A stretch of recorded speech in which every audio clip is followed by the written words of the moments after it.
नमस्कार, मी लतिका। आज मी तुम्हाला जेवताना तोंडी लावायसाठी मस्त अशी रेसिपी बनवून दाखवणार आहे। ह्या चमच्याच्या मापानं 4 चमचे फ्रेश दही घेतलं होतं, बिलकुल आंबट नाही, ताजं फ्रेश दही घेतलं होतं आणि त्याच्यामध्ये पाणी टाकून बघा अशा पद्धतीने मी फेटून घेतलेलं आहे। जेवढं होता होईल एवढं फिरक्यानं चांगलं फेटून घ्यायचं, म्हणजे अशा पद्धतीत होतं। आणि आपल्याला पातळच पाहिजे, तुम्ही म्हणाल ताक घेऊ का, तर नाही, दहीच असंच घ्यायला पाहिजे।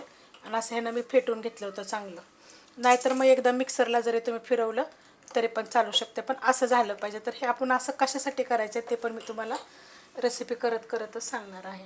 ह्याच्यामध्ये साखर घेतलेली आहे, तर साखर जागी पिठी साखर जरी घेतली तरी चालू शकते। मागच्या रेसिपीमध्ये मी अगोदरच टाकून फेटून घेतलं होतं, म्हणजे मिक्स करून घेतलं होतं। तर खूप जणांनी कमेंट केली होती की सरळ असं ह्याच्यामध्ये टाकून दाखवा, तर अशा पद्धतीत मी आता साखर टाकलेली आहे। हा जो चमचा आहे ना, हे अर्ध्या चमच्याला पण कमी साखर टाकली होती। जर तुम्ही साखर खात नसाल तर आपली खडी साखर असते ना धागेवाली, त्याला बारीक करून जरी टाकलं तरी पण चालू शकते। आणि पहिलेच टाकून घ्यायचं। आता त्याच्यामध्ये बाकीचं आपण एक साहित्य टाकून घेऊया। एक छोट्या आकाराचा कांदा घेतलेला आहे, एवढ्या साहित्यासाठी एवढं। आणि दही जर सांगायचं म्हणलं ना, तरी अर्धी वाटीपेक्षा थोडंसं दही जास्त होतं। एकदम छोटंसं टोमॅटो घेतलेलं आहे, त्याचं जेवढं निघेल तेवढं बी काढून घेतलेलं आहे, बारीक कापून घेतलेलं आहे। हे जे कुठलं पण करायचं ना, हे जेवायच्या टायमालाच करून ठेवायचं। छोट्या आकाराचं गाजर घेतलेलं आहे, ज्याचा आपण हलवा वगैरे बनवतो ना, ते गाजर आहे हे। त्याची स्वच्छ धुवून त्याची वरची साल काढून असं खिसून घेतलेलं आहे।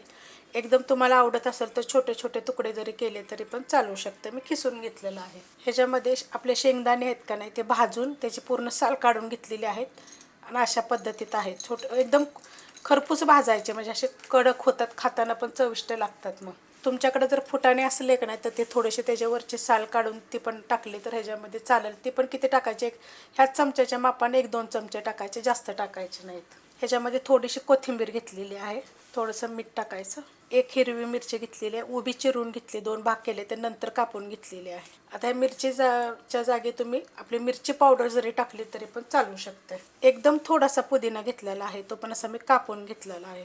ह्याच्यामध्ये एकदम थोडंसं आपल्याला लिंबाचा रस टाकायचा, जास्त टाकायचं नाही बघा। हे पहिलं आता मिक्स करून घेते।